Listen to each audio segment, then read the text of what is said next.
I fear I may have made a longer excursus than was necessary, and that fewer words would have dispelled the uneasiness which may have arisen among some of you as I announced my pathological program.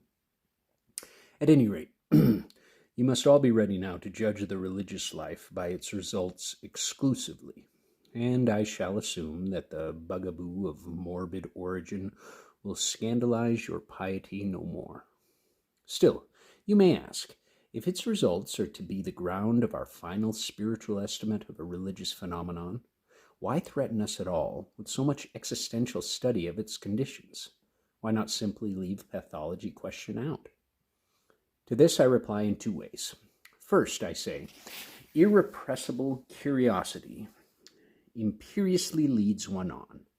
And I say, secondly, that it always leads to a better understanding of a thing's significance to consider its exaggerations and perversions, its equivalents and substitutes and nearest relatives elsewhere. Not that we may thereby swamp the thing in the wholesale condemnation which we pass on its inferior congeners, but rather that we may by contrast ascertain the more precisely in what its merits consist, by learning at the same time to what particular dangers of corruption it may also be exposed. Insane conditions have this advantage, that they isolate special factors of the mental life and enable us to inspect them unmasked by their more usual surroundings. They play the part in mental anatomy which the scalpel and the microscope play in the anatomy of the body.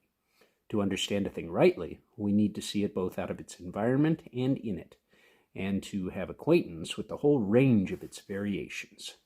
The study of hallucinations has in this way been for psychologists the key to their comprehension of normal sensation.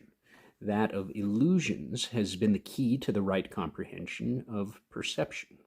Morbid impulses and imperative conceptions, fixed ideas so-called, have thrown a flood of light on the psychology of the normal will, and obsessions and delusions have performed the same service for that of the normal faculty of belief.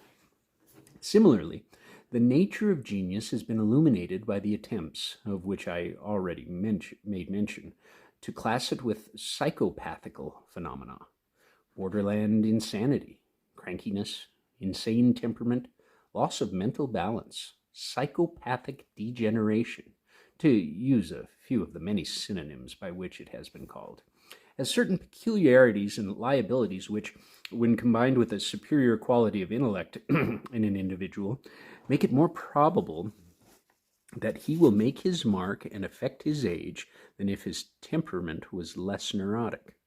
There is, of course, no special affinity between crankiness and such a superior intellect, for most psychopaths have feeble intellects, and superior intellects more commonly have normal nervous systems. But the psychopathic temperament, whatever be the intellect with which it finds itself paired, often brings with it ardor and excitability of character. The cranky person has extraordinary emotional susceptibility. He is liable to fixed ideas and obsessions. His conceptions tend to pass immediately into belief and action, and when he gets a new idea, he has no rest till he proclaims it or in some way works it off.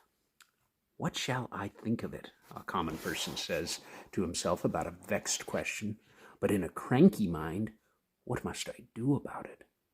Is the form of the question tends to take. In the autobiography of the high-souled woman, Mrs. Annie Besant, I read the following passage. Plenty of people wish well to any good cause, but very few care to exert themselves to help it, and still fewer will risk anything in its support. Someone ought to do it, but why should I? Is the ever re-echoed phrase of weak-kneed amiability. Someone ought to do it, so why not I? Is the cry of some earnest servant of man, eagerly forward springing to face some perilous duty. Between these two sentences lie whole centuries of moral evolution. True enough, and between these two sentences lie also the different destinies of the ordinary sluggard and the psychopathic man. Thus, when a superior intellect and a psychopathic temperament coalesce, as in the endless permutations and combinations of human faculty, they are bound to coalesce often enough in the same individual. We have the best possible condition for the kind of effective genius that gets into the biographical dictionaries. Such men do not remain mere critics and understanders with their intellect. Their ideas possess them. They inflict them, for better or worse, upon their companions or their age. It is they who get counted when Messrs. Lombroso, Nisbet, and others invoke statistics to defend their paradox. To pass now to religious phenomena, take the melancholy, which, as we shall see, constitutes an essential moment in every complete religious evolution. Take the happiness which achieved religious belief confers.